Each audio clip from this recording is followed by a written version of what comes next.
Okay, so before we begin, I'd like to remind everyone that we audio and video record our meetings. So to the board, I ask that when you have something to say on the record, you push your little microphone button.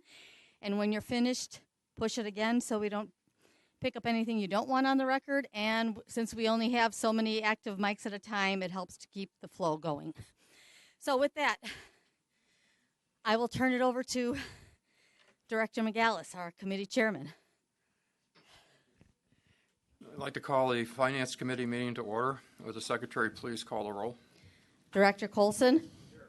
Director Groven? Here. Director Holt? Present. Director Kotel? Here. Director Lewis? Here. Director Melvin? Director Troiani? Here. Director McGallis? Here. We have a quorum of 7 present with 1 absent. If the record would also show that Directors Frega, Fuentes, Higgins, Pang, Ross, Sager, and Chairman Dillard are all also present. Thank you. A second item is the approval of the minutes from the meeting held March 21st, 2019. Any questions or comments? If not, could we have a motion? No. Motion by Director Cole and second by Director Tarani. All in favor signify by saying aye. Aye. Opposed? Ayes have it. Thank you. 7 ayes, 1 absent. Item 3A is a report on the monthly financial results for February 2019. B. Good morning, Mr. Chairman, members of the committee. This morning, actually, Eva De Laurentiis will be presenting. She's our principal analyst and program project manager in the budget area. So she will be presenting the monthly results. Thank you.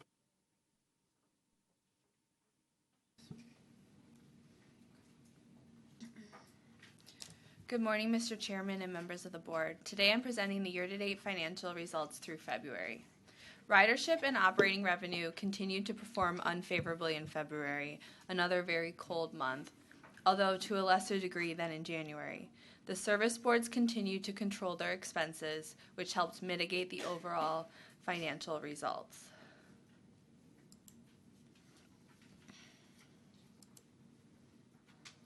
System ridership in February was 1.2% lower than prior year and 0.9% lower than budget. Year-to-date ridership is now down 5.2% from 2018.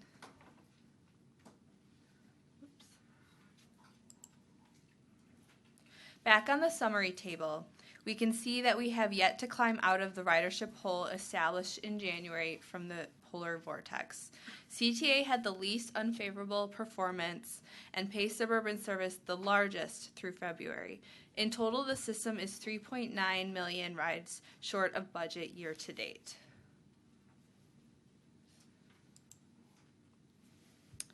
Operating revenue suffered as a result of the lowered ridership and was $7 million or 3.8% unfavorable to budget. About 2/3 of the revenue impact was caused by the ridership shortfall, but the service boards have also begun to reflect a 50% reduction in the assumed reduced fare reimbursement from the state, contributing to the lower revenue.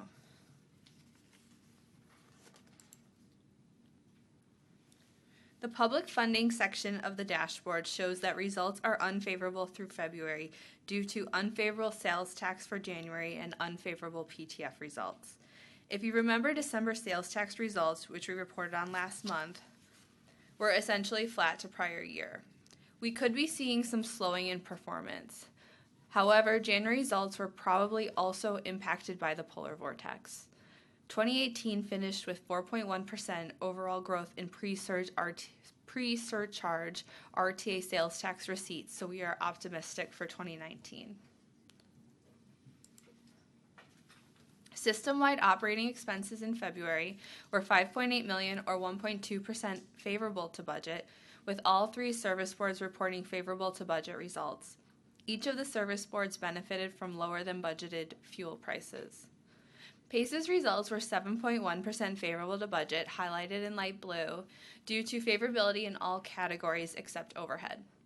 PACE ADA's results were 5% favorable to budget, due to favorability in all categories, especially purchased transportation due to fewer rides provided. At the regional level, favorable expenses did not fully offset the unfavorable revenue and public funding, producing a net result which was $5.7 million unfavorable to budget. PACE and PACE ADA each recorded a net result favorable by more than 3%, driven by strong expense performance.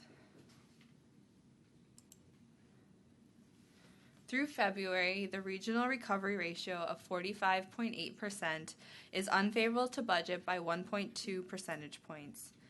In addition to the effects of the polar vortex, it is normal to begin the year low due to revenue and expense seasonality.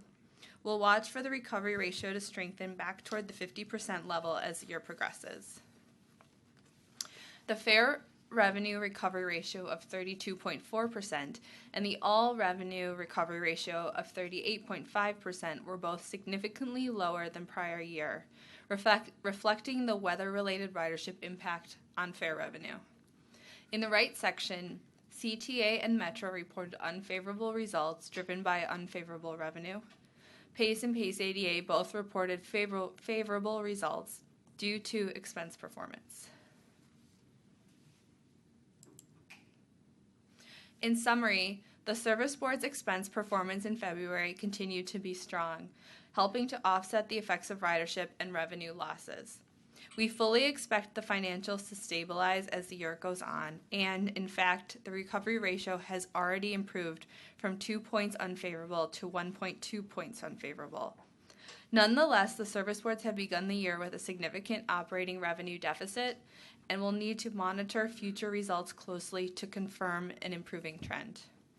That concludes my remarks. I would be happy to answer any questions. Thank you. Director Trine. You indicated that the recovery ratio is typically low this time of the year because of weather and such things. You don't by any chance happen to have where we were at last year at this point in time, do you? As a comparison?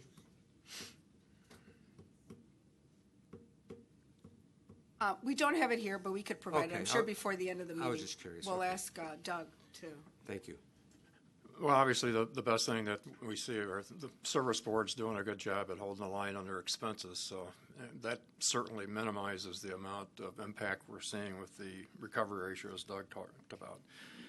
So we need to keep an eye on it, as you mentioned, and check more like in the July timeframe to see where we're at. You may have to make some adjustments that we talked about back even during the budget year when we were Director doing the hearings.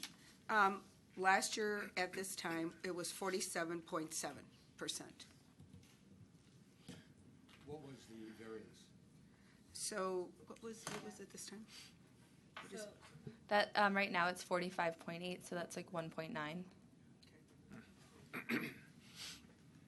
percentage points. Thank you. Director Lewis. Excuse me. B, I know we talked before about the need for the service boards to begin to make changes earlier in the fiscal year in anticipation of some of the challenges they might have. Is that what they're going to implement this year in terms of making changes or alterations earlier in the year as opposed to waiting until the mid or latter two-thirds of the year? They do that continuously throughout the year. For example, at the CTA board meeting, which I was just reviewing the summaries and the recap that actually Eva did, there were very direct questions posed to the CFO on exactly what changes they were going to make, not only to curtail expenses based on what's going on, but also to address what Director McGallis had raised, the expected reduced fare, or I think you did raise it, Director Holt, to address the shortage of the reduced fare reimbursement that is anticipated. You know, $34 million budgeted, which we know we have not received in a couple of years, but why self-cut? They've been getting only 17.5, so they were very directed questions to their CFO on how they're going to address that and their ongoing shortages. So they do it all year. And what happened, though, 2 years ago was that the board directed us, as well as the various CFOs, to come up with a corrective action plan to address a formal plan to address the budget shortfall due to sales tax. So that's always a tool that we have. if needed, but they do this routinely all year. They curtail their expenses in addressing any sales tax shortage, PTF shortages, or in this case, the reduced fare reimbursement shortage as well. And there's seasonality in all of, well, this is very echoey, seasonality in all of this throughout the year. So they plan for these sort of peaks and valleys somewhat, if you will.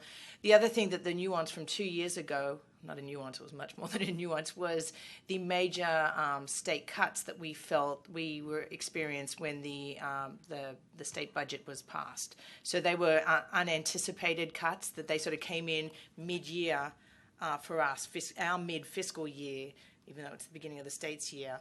And then so we had to make significant adjustments because we didn't anticipate the additional cut to PTF and the service fee, if you will, or surcharge on the sales tax collection. So that was really the nuance as to why we had to make that major mid-year course correction.